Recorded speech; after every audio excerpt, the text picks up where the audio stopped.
I have to say, the hunts feature in Final Fantasy XII was one of my favourites, and I really enjoyed going around, finding the marks, bringing them to justice, and collecting all of the rewards for doing so. And I'm really happy that this feature has pretty much returned verbatim in Final Fantasy XVI. Now, it does unlock about 12 to 14 hours, I would say, into the main adventure. And when it does, all you need to do is speak to the Moogle at the board, and he will go over the feature. And it is worth doing because every mark you defeat not only nets you a ton of experience and skill points and gil, but you also start to build up renown. And renown is really helpful because that will allow you to purchase rewards, some of which are otherwise very difficult to obtain.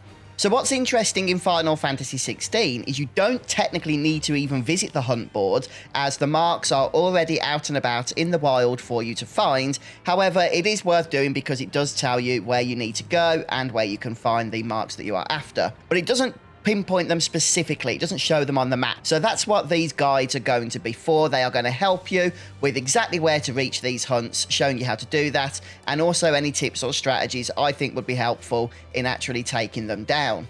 Now, the mark for the first hunt is the Aruna, or the one-eye creature that you will be familiar with if you've played other Final Fantasy games. However, this is encountered just as you naturally progress the story, even before you unlock the hunt board and the Moogle. So just go ahead, defeat this when you first encounter it, and you will get the rewards for doing so.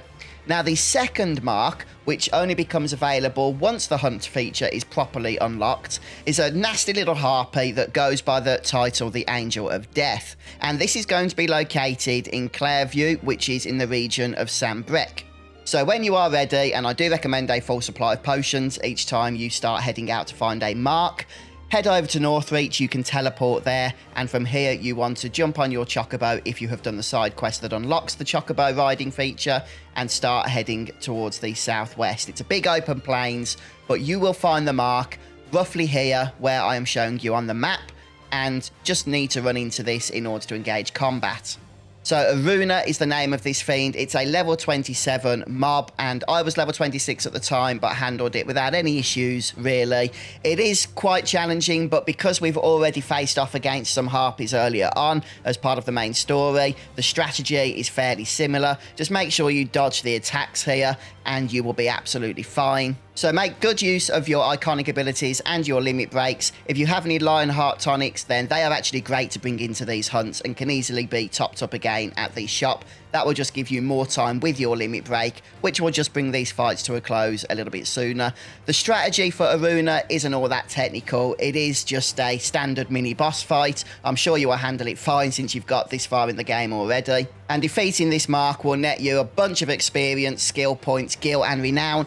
Honestly, if you can stay on top of the hunts and the marks as they become available, you are going to find them to be just a great means of farming levels in Final Fantasy XVI, making sure that you don't fall behind where you are meant to be. So folks, I hope this video has helped. Congratulations if you defeated this hunt. I'll be back soon with the next one, so stick around the channel and I'll see you next time.